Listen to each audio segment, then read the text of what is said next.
قبطی فرعون کی پرستش کرتے تھے۔ اس کے علاوہ اور بھی بہت سی چیزوں کے پجاری تھے۔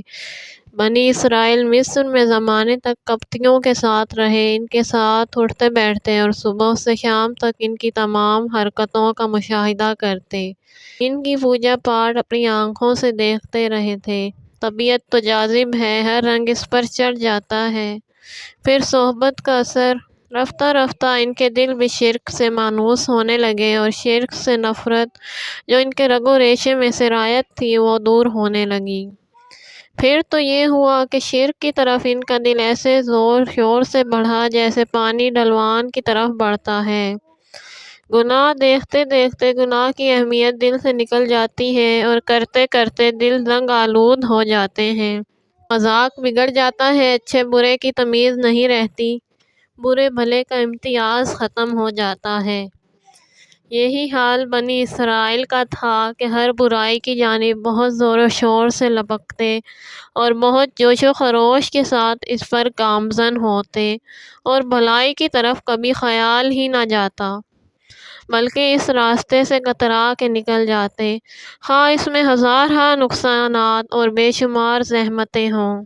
جب فرعون سے انہوں نے نجات پائی اور سمندر پار ہو کر میدان میں آئے تو ایک قوم کے دیکھا جو بتوں کے آگے سر جھکائے سجدے میں پڑی تھی۔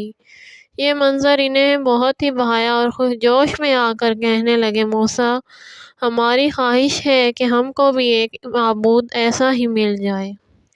حضرت موسیٰ علیہ السلام کو اس بے باکانہ سوال اور مشرکانہ رغبت پر بہت غصہ آیا۔ کہنے لگے، تم لوگ کتنے جاہل، کتنے احمق اور کتنے ناشکرے ہو۔ حیرت ہے کہ تمہارے منہ سے یہ جملہ کیسے نکلا، تمہارے دل میں یہ خواہش کیسے پیدا ہوئی، تم نے یہ تمنا کیسے ظاہر کی، تم نے اتنا کیوں نہیں سمجھا کہ یہ شرک ہے، اللہ کو انتہائی ناراض کرنے والا اور ناقابل معافی جرم اور ہلاک اور برباد کر دینے والا، جہنم میں لے جانے والا فعل ہے۔ اللہ اکبر، اللہ کے تم پر ایسے ایسے انعامات اور اکرامات اور تمہاری یہ حالت، اس نے تم کو وہ عطا فرمایا جو دنیا میں کسی کو نہیں عطا فرمایا، اس نے تم کو دونوں جہاں پر فضیلت بخشی، اس پر تمہاری یہ خواہش اور یہ ارادہ۔ افسوس تم مجھ سے یہ تمنا کرتے ہو اور امید لگاتے ہو کہ میں تمہارے لیے دوسرا معبود تلاش کروں۔ بنی اسرائیل خاموش ہو گئے، لیکن دل سے یہ بات نہ نکلی۔ جب حضرت موسیٰ علیہ السلام کوہ طور پر گئے تو بنی اسرائیل کے لیے میدان صاف تھا۔ شیطان تو انسان کا کھلا ہوا دشمن ہے، ہمیشہ اسی طاق میں رہتا ہے کہ کس طرح اللہ کے بندوں کو ورغلائے اور ان کو اللہ کی بندگی سے ہٹا کر بتوں کی بندگی پر آمادہ کرے۔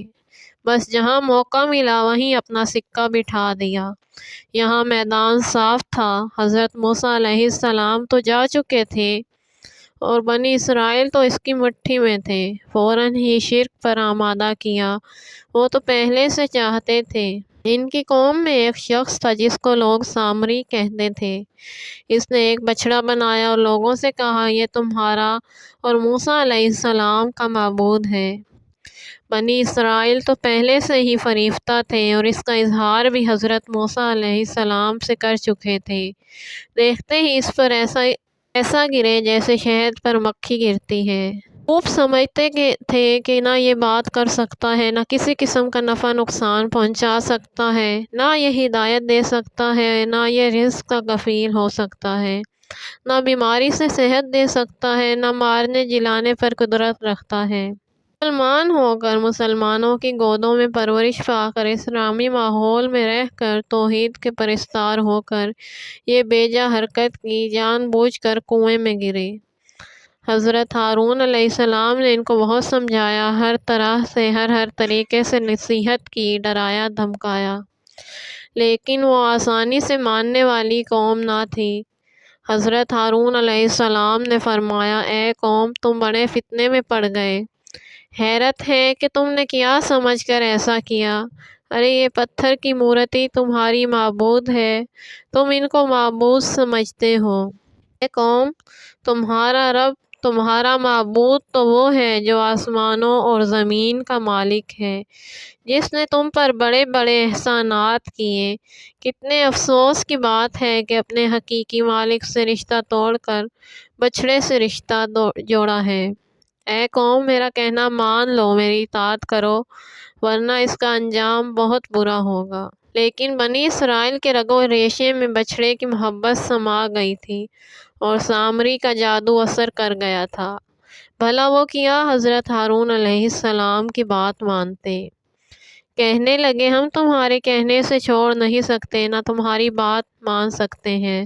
سنو، جب تک موسیٰ علیہ السلام نہ آئیں گے ہم اس کام سے 1 انچ نہیں ہٹ سکتے۔ حضرت موسیٰ علیہ السلام ابھی کوہ طور ہی پر تھے کہ اللہ تعالیٰ نے ان کو خبر دی کہ تم یہاں ہو اور وہاں تمہاری قوم نے گل کھلایا ہے۔ جانتے ہو کیا حرکت کی ہے؟ سامری کے کہنے میں آ کر بچھڑے کے پجاری بنے۔ سامری خود بھی گمراہ ہوا اور ان کو بھی گمراہ کیا۔ حضرت موسیٰ علیہ السلام اپنی قوم کی نادانی اور جہالت پر افسوس کرتے ہوئے اور غصے میں بھرے ہوئے قوم کے پاس آئے۔ غصے میں ایسے بے قابو ہوئے، ان پر بے حد خفا اور ناراض ہوئے۔ پھر اپنے بھائی ہارون کے پاس آئے اور غصے میں ان کو جھنجھوڑ ڈالا اور کہا، میں نے تم سے کیا کہا تھا؟ کیا میں نے تم کو تاکید نہیں کی تھی کہ میرے بعد میری قوم کا خیال رکھنا، ان کی اصلاح کرتے رہنا؟ تم نے میری بات نہ سنی، میرے کہنے پر عمل نہ کیا، ان کو گمراہ دیکھا اور منع نہ کیا۔ حضرت ہارون علیہ السلام نے کہا، میرے بھائی میری بات سنیں، پھر جو چاہیں کہیں۔ میں نے ان کو بہت سمجھایا، ڈرایا، دھمکایا، مگر وہ ماننے والی قوم کہاں، شرارت اور ضد تو ان کی گھٹی میں پڑی ہے۔ ہاں، یہ بات ضرور ہے کہ میں ان سے لڑا نہیں، صرف اس ڈر سے کہ آپ کہیں گے کہ آپس میں نا اتفاقی کیوں ڈلوائی۔ پھر یہ بھی بات تھی کہ اگر میں ان سے مقابلہ کرتا تو وہ میرے قتل کے درپے ہو جاتے۔ پھر حضرت موسیٰ علیہ السلام سامری کی طرف متوجہ ہوئے اور غصے میں کہنے لگے، یہ تو نے کیا حرکت کی؟ تو خود بھی گمراہ ہے اور اللہ کے سینکڑوں بندوں کو بھی گمراہ کیا۔ سامری نے اپنے جرم کا اقبال کیا اور کہا، بے شک مجھ سے یہ گناہ سرزد ہوا۔ حضرت موسیٰ علیہ السلام نے کہا، اب تیری سزا یہی ہے کہ تو زندگی بھر لوگوں سے الگ مارا مارا پھرے، اور اگر کوئی غلطی سے تیرے پاس آ جائے تو اس سے یہ کہتا ہوا بھاگے کہ میرے قریب نہ آؤ اور مجھے نہ چھوؤ۔ اس طرح تنہا وحشیوں کی مانند جنگل جنگل پھرتا رہے۔ حقیقت یہ ہے کہ جس نے ہزاروں انسانوں کے دلوں کو شرک جیسی ناپاک چیز سے گندا کیا، اور جس نے اللہ اور بندوں کے درمیان تفرقہ ڈالا، جس نے اللہ کی زمین پر شرک کا جال بچھایا، سینکڑوں انسانوں کو اس کا شکار بنایا، اس کو ایسی ہی سزا ملنی چاہیے۔ اس کے بعد حضرت موسیٰ علیہ السلام نے بچھڑے کو جلا کر اس کی راکھ سمندر میں بہا دی، اور بنی اسرائیل کھڑے دیکھتے رہے کہ کل جس بچھڑے کو انہوں نے اپنا معبود بنایا تھا، اس کے آگے سر بسوج ہوئے تھے۔ اس کا یہ انجام ہوا کہ جل بھن کر سمندر کی نظر ہوا، یہ اس کی حقیقت تھی۔ پھر حضرت موسیٰ علیہ السلام نے بنی اسرائیل سے فرمایا، اپنے جھوٹے معبود کی حقیقت دیکھ لی، یہ تھی اس کی حقیقت جس کی وجہ سے تم نے اپنے حقیقی مالک سے منہ موڑا تھا، اس کی کھلی کھلی نافرمانی کی تھی۔ اے قوم، تم نے اپنی جانوں پر بڑا ظلم کیا۔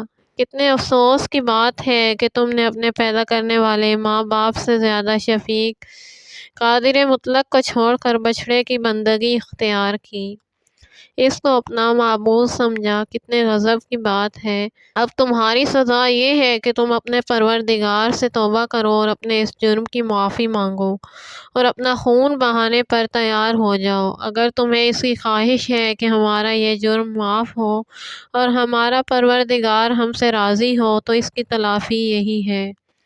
بنی اسرائیل خون بہانے پر تیار ہو گئے۔ جو اس فعل کبیح سے بچ گئے تھے اور اس فعل کے مرتکب نہیں ہوئے تھے، انہوں نے بچھڑے کے شیدائیوں اور بچھڑے کے پجاریوں کو اپنے ہاتھوں سے قتل کیا، تب ان کی توبہ قبول ہوئی۔